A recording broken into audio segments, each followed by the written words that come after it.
Do you struggle to take everything you know, everything you've built, and turn it into an offer ecosystem that people actually understand and want to buy? You have the expertise, you have the ideas, but getting all of that out of your head and into offers that connect, speak to the right people, sell with ease, and actually grow your business, that's a whole different skill set. And that's exactly what this show is about. Welcome to the OfferMojo Show. I'm Lori Young, offer strategist and creator of the OfferMojo framework.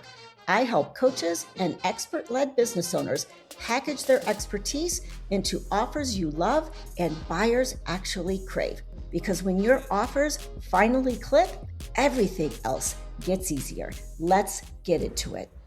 One of the offer models that is just raging everywhere is the community-based offer. And while I believe that this is a really good thing for what's going on in our world today, just the way business, how busy like the online space is, I think communities are amazing. And I also think that a community-based offer isn't the right model for everyone. However, that's what we're going to be diving into today with our guest is memberships and community-based offers. What's working in 2026 and what is not? So I want to introduce our guest today. Kelly Verkota is a membership and online community strategist who helps business owners and leaders build memberships and communities that actually feel good to run. Through a mix of strategic clarity and ongoing support, she helps clients grow sustainably without adding more noise or complexity. She's based in Minnesota and believes the best businesses are built on impact, connection, and integrity.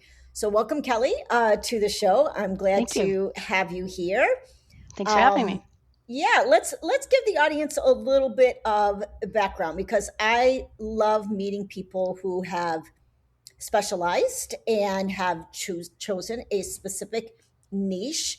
Tell us a little bit about like your background and how you got into like this specific niche of memberships and community-based models.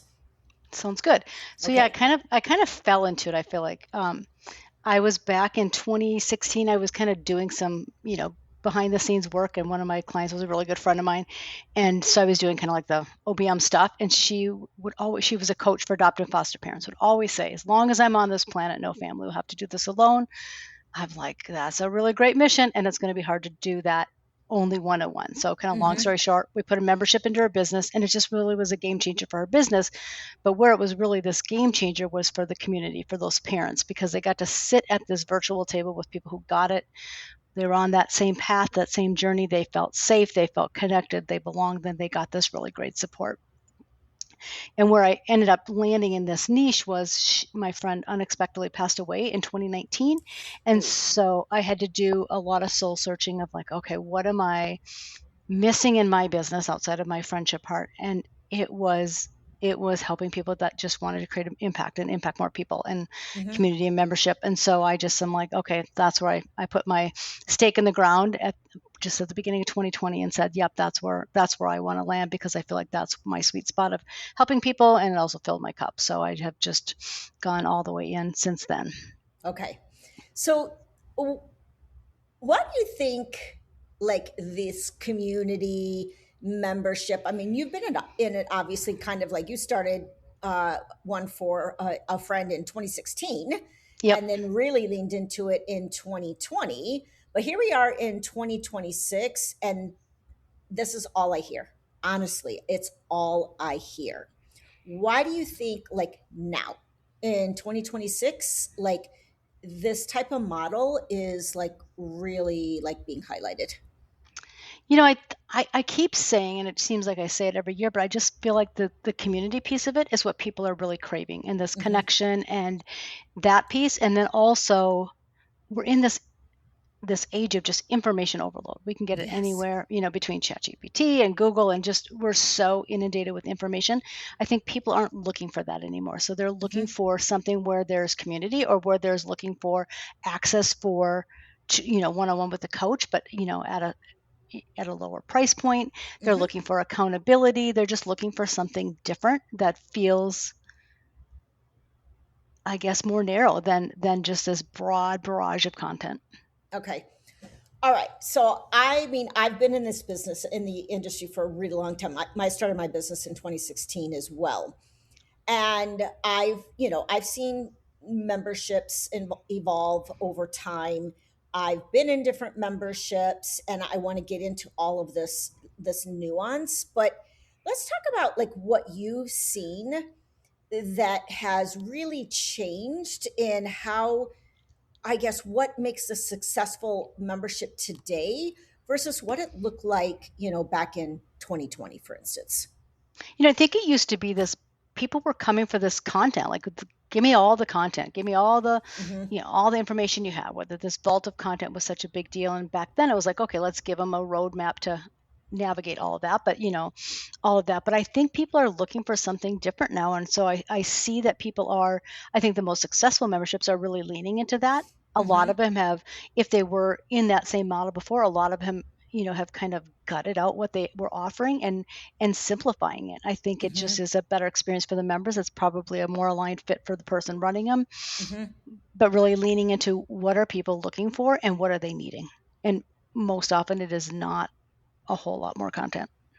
That's true. It reminds me of a leadership coach that I had worked with, and she had put together, it wasn't so much a membership as a full, kind of like a full coaching program, like group coaching program. And the back end was, filled with all kinds of courses that she had created over the years. And then she had the front end of, guest experts and mastermind and hot seat coaching and all of this kind of stuff. And what she realized, one, it was a year-long program and she got exhausted. But two, nobody was like accessing the content. People weren't even showing up that much for guest experts. All they really wanted was that mastermind, that community where they could just be together and talk through things. Yep. Yeah. So there's so many questions I have. Like, it's like I've got to wrap my brain around like what's the best direction here to go. All right. So I would imagine, and I want you to correct me if I'm wrong, but I would imagine that if you're thinking about starting a membership or a community, that there needs to be a central theme, or central purpose, should I say? Yep. To the membership. Let's talk a little bit about that, because like I know sometimes I've entertained briefly the idea of having a membership or a community, and I'm thinking,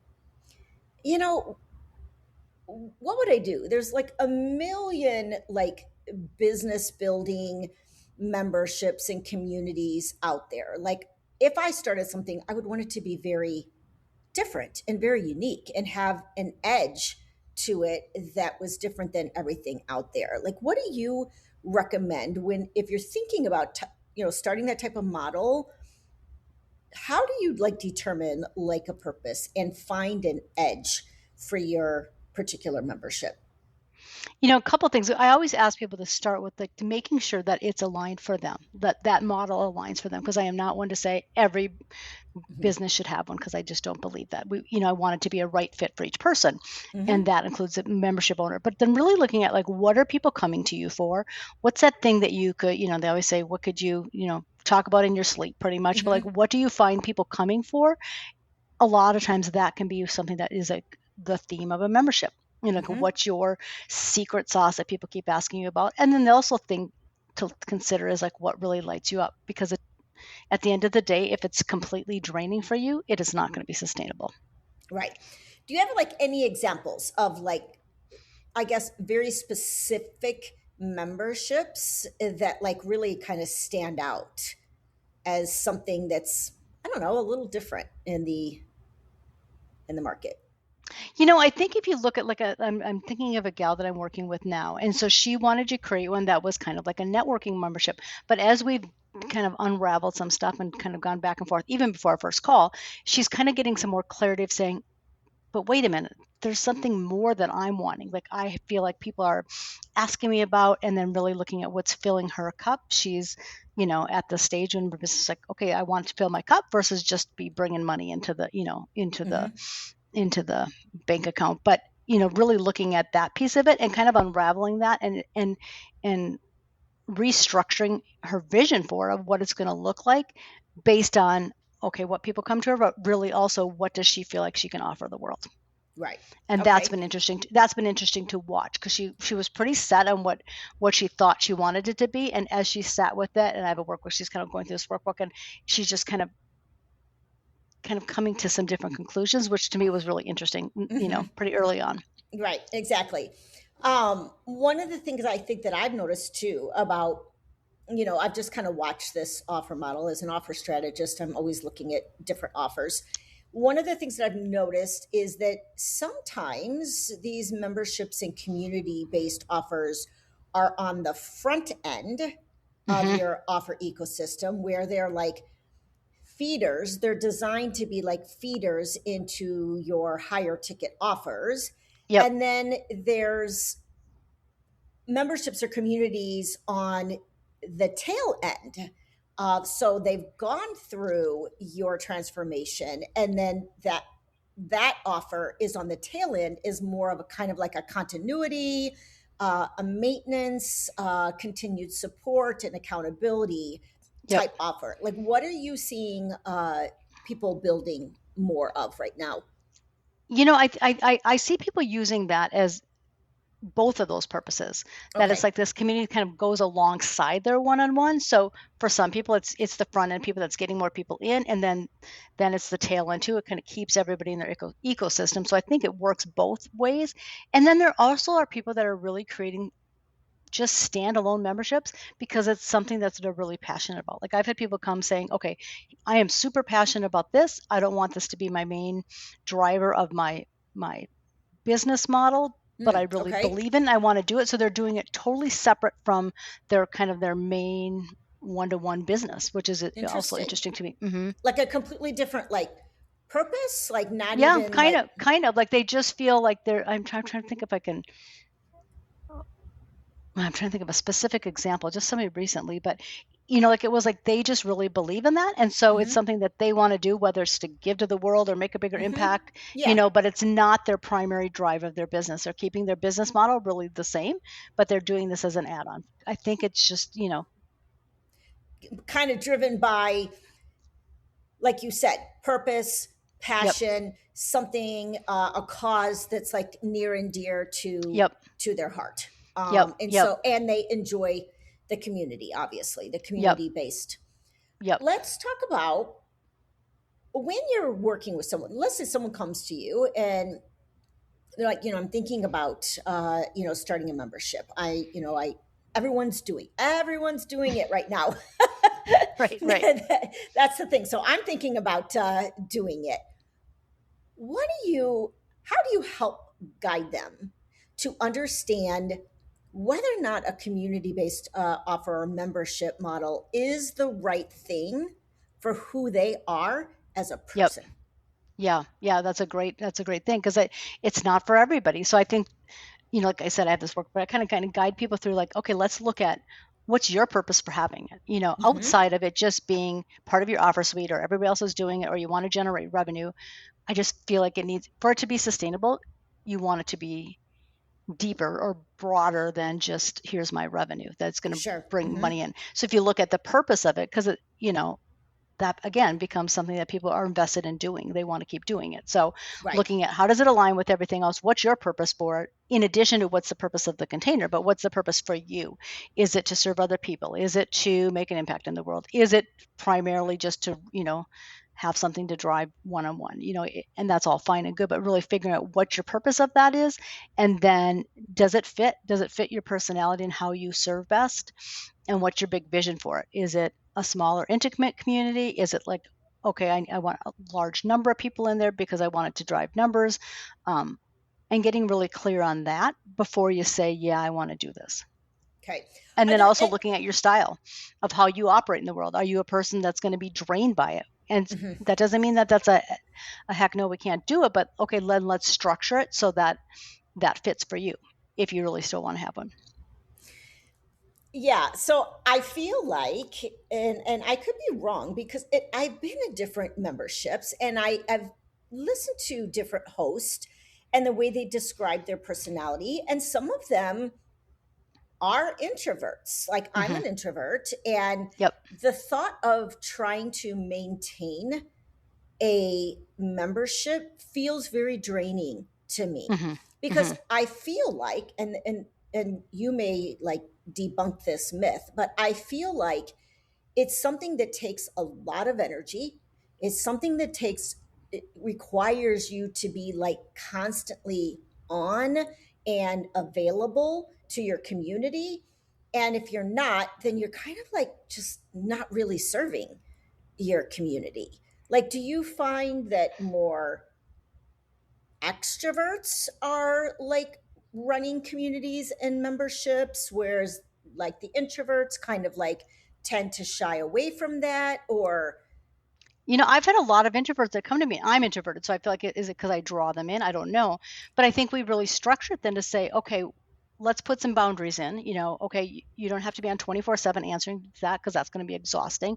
Or you bring in a community manager to do some of that navigating of that. And then having this really clear boundaries and really clear expectations of what that's going to look like. So is it going to look like I'm just thinking of this gal, but we just did last couple weeks ago, we looked at that. She's an introvert. So, okay, if it feels draining to think you're going to have weekly calls, and lots of people do weekly calls, okay, then let's look at not doing weekly calls. So she decided to do one call a month that she knew that she could be really intentional about that. And then giving space to say, here's where you can get questions answered outside of that one-on-one call, in a way that was not going to be draining for her, because that was a big concern for her. Right. In a membership, you talked about like the structure. Let's kind of unpack a little bit, like what are like good performing or high performing memberships? How are they structuring them today? Or is there any one like right or wrong way to do it? I don't think there's a right way to do it. The wrong way might be to say you're just, I think some people kind of come in, like I look at the people I've worked with when they've come to me and they've already had one, they were just giving too much. They were just feeling like they needed to give so much value. Right. And so they just kept stuffing it with stuff. And I can think of this one client in particular. She just kept wanting to do more and more and more. And she was burning herself out, but she felt like, hey, I need to have this value. I'm like, let's strip that away. Here's what your value is outside of all of that stuff. But I think that natural reaction to just feel like we want to give more and have to always be on or always having calls and stuff, I don't think is the right way to do it, because I think it just becomes not sustainable. What's the balance of in terms of like features in a membership, in terms of what members are really looking for that keeps them engaged? What is that balance of features inside a membership that work?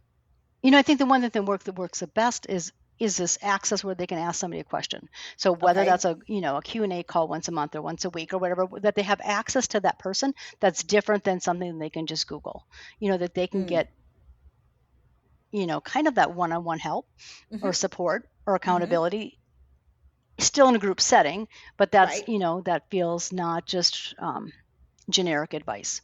Right. That part, I think people show up for that. And when you keep that, let's say you do once a week or you do twice a month or whatever, if you keep that not just constant, people know they make an intention to say, okay, I'm going to show up. It's not too much. You don't have the brains, the human nature to say, oh, I have calls every week and I'm only showing up once a month. Then our brain says, oh, we're not getting the value that we're paying for this, so we should quit. Right. So there's that balance too. Yes. Right, exactly. Um, I want to talk a little bit about size, and not only for if you're considering like starting a membership or growing a membership for that matter, but even joining memberships.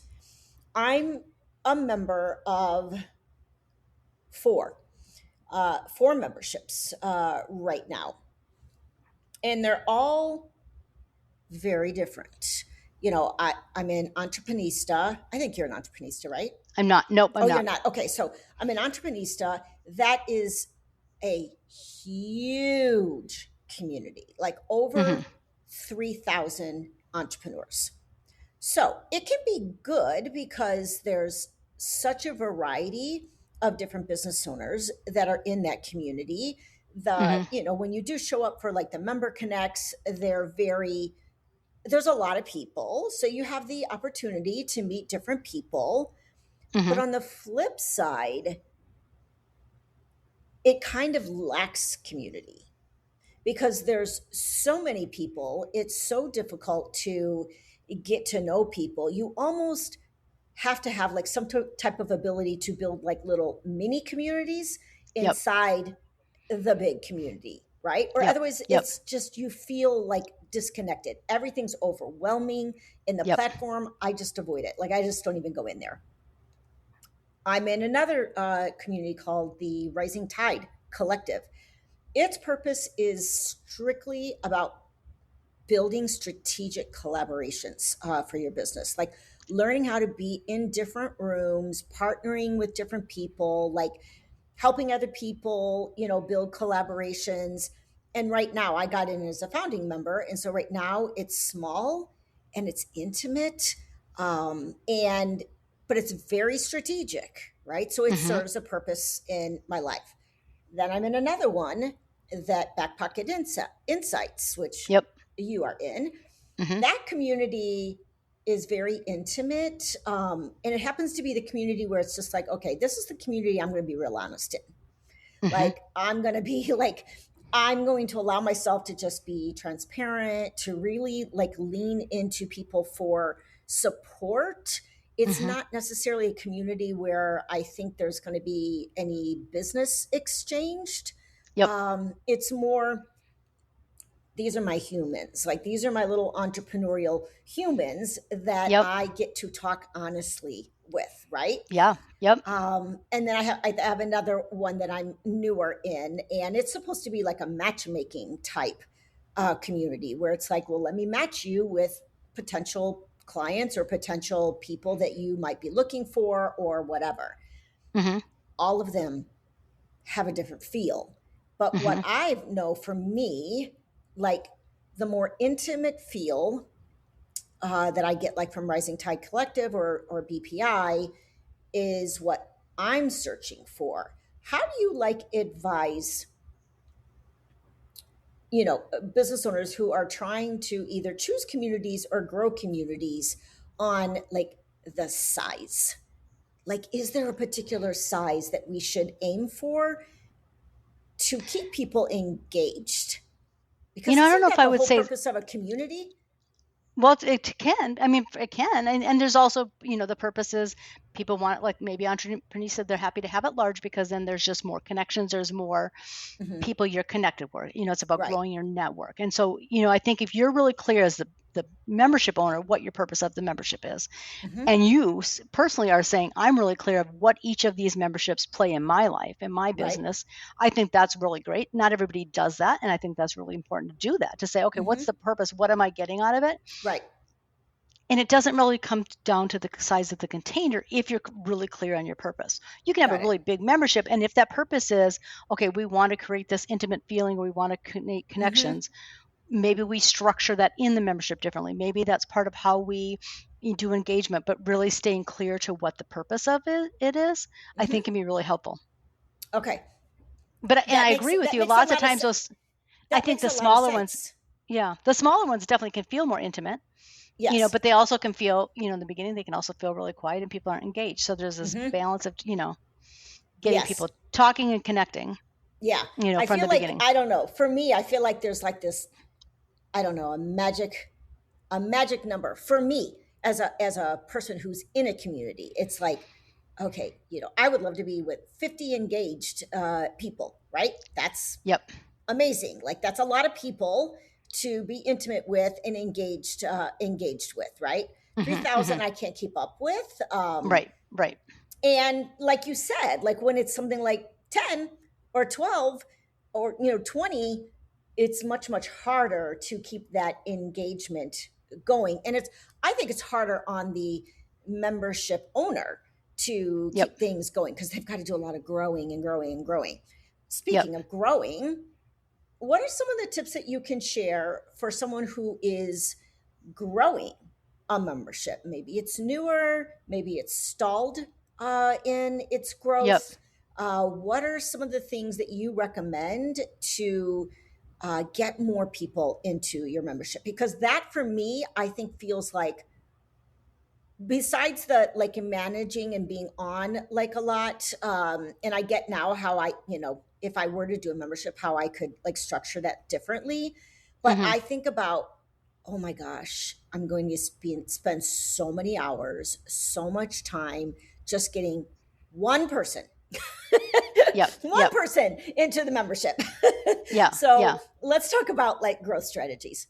And some people come to it, they think, oh, membership's going to be easier to sell because it is so much cheaper than one-on-one, and not Right, necessarily the case. You got to look at your audience and size of right. audience and all of that. So that's, I think that's a myth. That is not, accurate. Hmm. In terms of growing it, I think you look at, like, I always like to look at, what's your strategy in terms of growth, in terms of like, are you going to have an open door, closed door? Hmm. When you Okay. have the closed door, you have a little urgency. People have to join for the Right. deadline. And the reality that doesn't align for every kind of membership. Like if I go Sure. back to this one for adopted foster parents, it never felt, we were given the advice to say have closed doors, and that never felt good to say, okay, to this parent, okay, you're struggling, so get on the wait list, we open the door in 3 months. So it doesn't fit Right. for every membership, but it also doesn't fit for every person. I think you have Right. to look at what's in alignment for you. Do you do better shutting the doors and just focusing on your people in the membership and then put that energy in growing later? Or do you Hmm. want to have a constant? So I think really finding what fits for you. And then in terms of promoting it, like really talking about, not people are not coming because you're going to say, I've got this many calls a week, or I've got this vault of library, whatever. They are coming for the transformation that they're going to get. And Right. it used to be that the old line was, they come for the content, but they stay for the community. And I think that's flipping now. I think Yes. people are coming for the community. So put Hmm. that into your bringing them in. You're kind of painting this picture of what this space is. And Right. it is the transformation, yes, but also what does it look like? What does it feel like? Versus Hmm. we have X number of calls. Maybe you highlight what the purpose of the membership is, what kind of space that you've created, and really talking about that. And people are a lot more discerning on what they're joining now versus just Right. signing up for lots of things. But you can really paint this picture of what it feels like, which I think sets you apart differently from a lot of other memberships. Right. Absolutely. Um, what was I thinking? Oh, what I want to talk about is pricing. And, I've seen a lot of different things like free. Hmm. I see tiered memberships. You join for free and you get X amount. You pay, upgrade to this tier and you get this amount. Hmm. Or, I've even seen like three tiered. Yep. Or I've just seen straight, it's this flat amount like every month. Is there any one pricing strategy that you feel works? Because I have watched some members, like membership hosts, who have had something free for a while. People are in it, and then they go and say, oh, by the way, now the membership is going to cost X amount per month. And Hmm. people just drop off like Yep. flies. Yep. Yep. Yep. Yep. So, do you recommend start at a paid I do. Like membership? I don't love the free one for that same reason. I think, Right. there are a lot of people that are happy to do things for free. And I think we Mm-hmm. show up differently when we invest. And so even if it's a lower price, I think people show up differently when I there's agree. an investment. And there's a hard thing if you all of a sudden you're switching to say, hey, I've been getting this free and now you're going to charge. Mm-hmm. again, that, psychology of that flips people's brains and like, well, that's a ripoff, versus they might have been interested in it before, Right. and I think there becomes this, there potentially can be resentment from the membership owner. You're doing all this work. You're navigating a lot, and it's not any Yes. less work because it's free. And Right. so, and you probably have larger numbers because it's free. And so it becomes, a source of resentment, which I don't think is really great. And the tiered one, I get that. And I do have clients that do that. Again, I kind of go back to, keep it simple. And there's just one decision is I'm in or I'm not in Right. versus, well, which tier is the best for me? And should I Yes. change and all of that? Agreed. So, I'm with you. It's like I know a lot of people try to, give options to, for maybe, okay, well, it's cheaper if you get this tier or whatever. But I think what happens is you've got decision paralysis then. You've got someone staring at these tiers going, like, I don't know what I should do. Versus, let's just make it clear. It's X right. amount per month and, whatever. Now, Yep. another thing on pricing. Do you recommend that someone just, it's like you come in, there's no commitment, you pay X per month, you can drop out at any time, or you have to pay for, you have to have at least 6 months in the membership or 1 year in the membership? Is there any like, I think I always like to tell people when they're, especially when they're starting, they can have one price or they can have two options. So maybe it's the monthly and annual or monthly and quarterly. oh, okay, And I do have clients that have said, when we looked at it, they went with quarterly and annual. So they still had the two options, but monthly felt like there wasn't enough time for them. So they only gave those two options. And that was a really good fit for them. And then you just let them, there's not a big contract. They don't have to stay in, they're not committed to that. They're just choosing one of those two lanes, one of those two buckets. And then they get a lock in at that price. So as long as they're a current member, they get to stay. And that really helps in growth of a membership too, is, people are right, coming in at that founding member rate or the price is going up, but they know they're going to lock in at that rate. And so they're more apt to stay, right. One of the things I have found frustrating is you join a membership and you start paying and then you realize, not sure if this is really like a good fit for me. And you go to try to cancel it, and in the back end there's no place to Yep. cancel it. And so then you Yep. have to go to the host and say, have that awkward conversation of like, oh, this is not really feeling like a fit, or oh, this, I'm really trying to cut back my expenses, whatever the story is. It's like, don't make it difficult for Oh people yeah. to Yep. cancel. I had one that I had to go. It was a really low cost one, and I had to go find her. And then she told me to do one thing, so I went and did that. I had to go back because that wasn't working, and I was like, it left me with such a sour taste that I would not go back, because I'm like, Right. Don't make it hard for people to get out. You feel like Yes. you're trapped. It's Yes. like that. It's like that used car salesman or that whole join a membership at a gym, and it's hard to get out. You don't. Make it easy, Right. and then people, that leaves their last taste in their mouth as a positive, easy experience, and they are more likely to come back or still more likely to share with somebody else about what they gain from it. Yes, absolutely. I think there's one final question that I feel like probably listeners are thinking about, because like I said, I'm in a lot of different communities and they're all on different platforms. It's like the platform, I think, is probably one of the most challenging things to like navigate. Like my memberships I'm in, there's one that's in WhatsApp, there's one that's in high level, I'm in one that's in school, I'm in one that's in circle, I'm also in one that is, I don't even know what her backend platform is. I couldn't even tell you. I've never even heard of it. So is there, how do we navigate like that? I think that's what I find the most overwhelming about memberships is all of the different platforms that people are choosing and the ease of using that platform.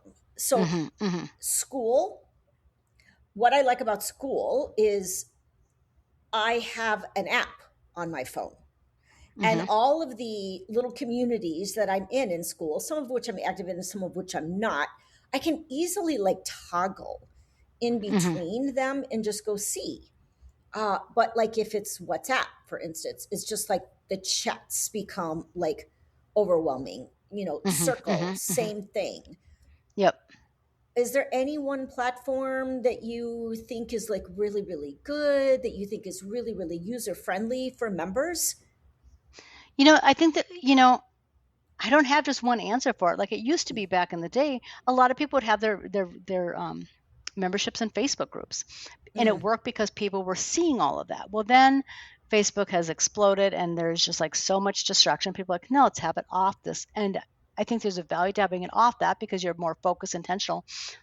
But it's a matter of, are they showing up and getting the content? And so right. I think you can have, looking at that choice, what fits well for you, but really what's your member experience. So make sure when you're deciding that you're looking at what does it look like for the members, not just like what does it look like for me in terms of ease of using it, and then really being intentional with how you're communicating with your members, because not all members are great at going and looking at their app on school or on Circle or whatever. I'm horrible. I feel like I am too, and I feel like I should know better. And I'm just like, oh my gosh, I kind of forget, or I think it's been a long time since I've looked there. So communicating with them in their email, just saying, here's what's coming up. Like I always say, let's build that right in the beginning. Like, Hmm. you can have it set automatically, but you can also have it just be really personal. Here's what's coming up this week. We're going to talk about X, Y, and Z, and then do some celebration. Like, oh, Lori did this, so let's just cheer on this week, and then you can link it to get them engaged in the community piece of it. Right. um, you just have to kind of train people to go use it, and even then they're not always great about it, Yeah, but very that, but true. that doesn't mean it doesn't mean that they're not getting value. It doesn't mean that they're not showing up, but are they showing up for the calls? That's probably the biggest thing. Are they showing up in person when you have those calls? Right. Are they feeling like they're getting their questions answered? Are you Right. having a spot in your platform that you can say, hey, I can't be on the live call, but can I post my question and then I can see the recording of that? Or, Right. is there a way to get my questions answered? Right. Right. Okay, we talked about a lot. Pricing and structure and just everything. Is there anything I missed that you feel like listeners need to understand about memberships to make an informed decision about whether or not this might be the right choice for them? I just think make the decision based on you, Hmm. versus what everybody else is doing. It doesn't have to look a certain way. It doesn't have to be one, or it can be one, but it doesn't have to be, oh, it has to be this certain structure. I think you really just focus on what's your purpose of what you want this container to look and feel like, and what you want it to look and feel like for yourself, and really make sure it fits well, and design it from the get-go of that way. Or if you already have one and it's not working, well, let's look at what's not working, and Hmm. get rid of those parts that are making it not so fun. Right. I have one final question, and this is a personal question, but I Okay. know if I have the question, other people in the audience have the same question. And that is, kind of bringing it full circle back to when I started. I said, this is the thing that's the rage right now. Everyone's talking about it, and it can tend to make you feel like you're missing out. You have Mhm, FOMO mhm. because you don't really want to create a community based offer. Right. Like, do you feel like business owners that don't create this kind of model are going to miss out, are No. going to lose business, are going to lose community? Are there any other ways to build community in a business besides running a membership? Yeah, I mean, it comes down to relationships, like, I get this Hmm. question a lot myself, like, "Well, do you have a membership?" And I do not. And I and I Right. and I Okay. and I I can say I have no plans of having one because I Right. really love working one-on-one with the person. Me It too. fills my cup, and I'm just like, "That's how I wanna operate, and I get to choose that." Would my business look different if I added a membership in? Sure, might. Hmm. Would it maybe grow better? Maybe, for sure, but Maybe, I also maybe I also not. have to look right, and I also have to look at what do I want to be doing? You know, I'm like, what am I, 57 now? I'm like, I get to choose at 57. This is just what I want to do. It's like when I picked my niche of membership. All right, I'm just going to stand there because that feels good to me. So Right, the same way right. how I'm working with my clients. And so I think you create community within your circle of people, whether that's joining a membership for yourself, whether that's, getting in a mastermind, whether that's creating a little mastermind with some of your clients. You can create a lot of different ways to create community that doesn't have to be this membership platform. I love that. That reframe was probably the best part for me. Because like I even started like a little community thing, like a workshop type offer, like, oh, I'm going to run it every other month. And I did it the first month. Two people like showed up. The second month came around, I'm like, I can't do it. I just cannot bring myself to launch this again, to keep trying to get people into a little community. I really love one-on-one work. And so I just replaced that offer with like a one-on-one, like offer audit. It's like, that's where I do my best work. Yep. And so I Yep. want to give everyone permission to not necessarily jump on that community train, Right. or membership train, just Right. because everyone else is doing it. Like Right. Kelly said, there are other ways to build community in your business, and it doesn't have to be a membership. But if you want a membership, Kelly's your girl Yeah. to go to and to get assistance with that. And one thing I would So, just add to that is, even if you choose not to have that part of it, you can take community building strategies and put them into your own, how you're operating your own container. Like I have a client that, it's this professional organization, but we're like, okay, she's also, let's put in some of that membership strategy or that kind of mm, communication, that community building into whatever your container is. It doesn't mean that you don't put that kind of stuff into your business or into your, how you're framing it for your clients. love it, love it. So, where can listeners find you? Where do you hang out most? Business-wise, I'm on LinkedIn mostly, and then my website. But yeah, Okay, perfect. I'm Sounds happy good. to connect, and I'm always happy to chat with memberships with anybody. So don't feel free to, or hesitate to reach out if you want to just chat. I'd give you my 2 cents, of whether I think Hmm. it's a good fit for you or not. And I know you have a little freebie called "Is a Yep. Membership a Right Fit for Your Business?" Yep. Tell us just a little bit about that. It's 15 I don't know, 15 to 20-minute video, kind of like looking at what we just talked about. Like, is it a Okay, right fit? Don't just jump on the train, but let's look at, here's some questions to look, is it aligned for you or not? okay, perfect. I will drop that link in the show notes, as well as your website and LinkedIn. And I just want to say thank you for everything that you have provided for us. A lot of value. Yeah. Yeah. Thank you. Thank you. It was a fun conversation. Okay.